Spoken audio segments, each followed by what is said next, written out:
বললাম না চিংড়ি মাথা বাটা বানাবো। এই দেখো কড়াতে শুধু পেঁয়াজ, এই দেখো গোটা রসুন, গোটা শুকনো লঙ্কা, যে যেমন পারবে ঝাল খাবে সেরকম লঙ্কা দেবে।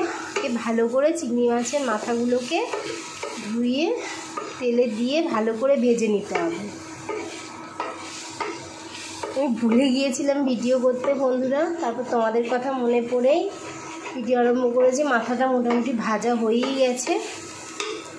তারপর ঠান্ডা করে বাটিতে নাবাতে হবে।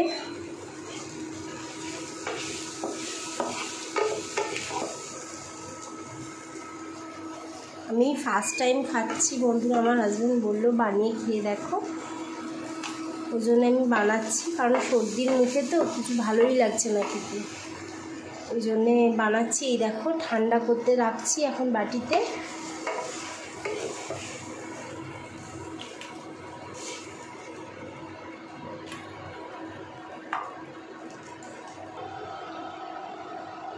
এই দেখো ঠান্ডা মোটামুটি হয়েই গেছে। মিক্সির বাটিতে দিয়ে দিচ্ছি, এটা বেটে নেব সব সমেত একসাথে।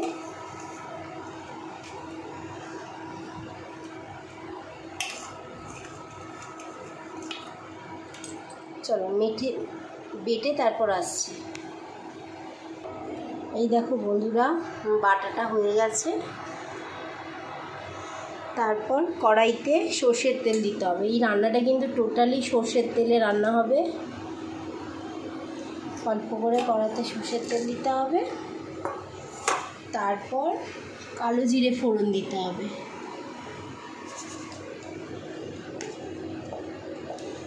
অল্প করে কালো জিরে ফোড়ন দিতে হবে।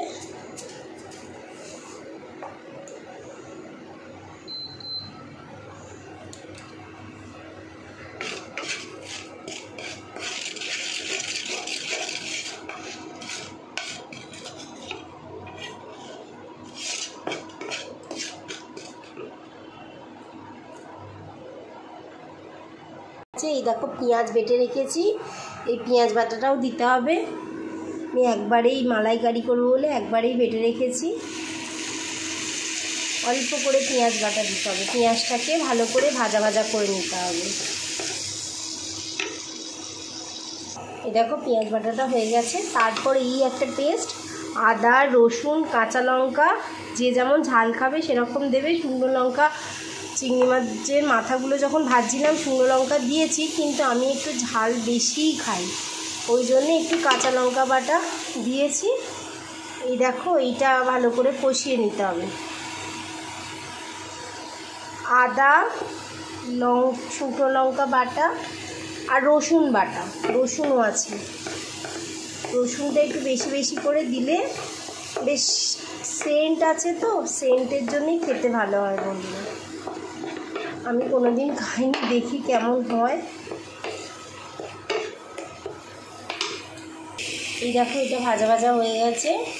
এরপর ওই যে মাছের সমস্ত কিছু পেঁয়াজ মাছ লঙ্কা একসাথে মাথাগুলো বেটেছিলাম ওটা দিয়ে দিচ্ছি বন্ধুরা।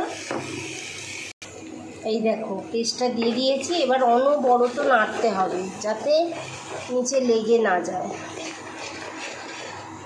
নাড়তে থাকি বন্ধুরা, হয়ে গেলে আমি আসছি।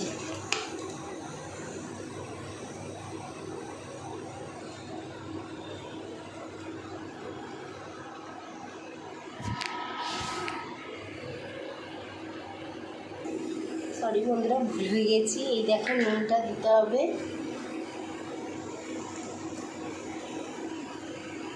মাছে নুন হলুদ মাখানো ছিল, সেই বুঝে নুনটা দিতে হবে। হলুদ আর দিতে লাগবে না, কারণ মাছে যা হলুদ দিয়েছি। দেখো কালার চলেই এসছে, আর হলুদের প্রয়োজন হবে না।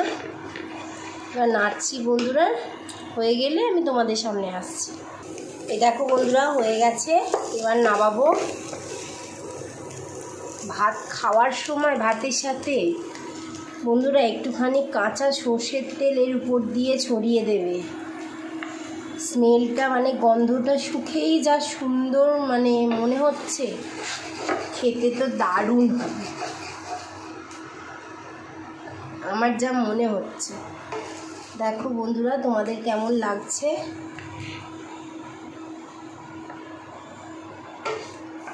অল্পই হয়েছে বন্ধুরা, কেউ যদি খেতে চাও আমার বাড়িতে চলে আসো। ব্যাস, বাই বাই বন্ধুরা।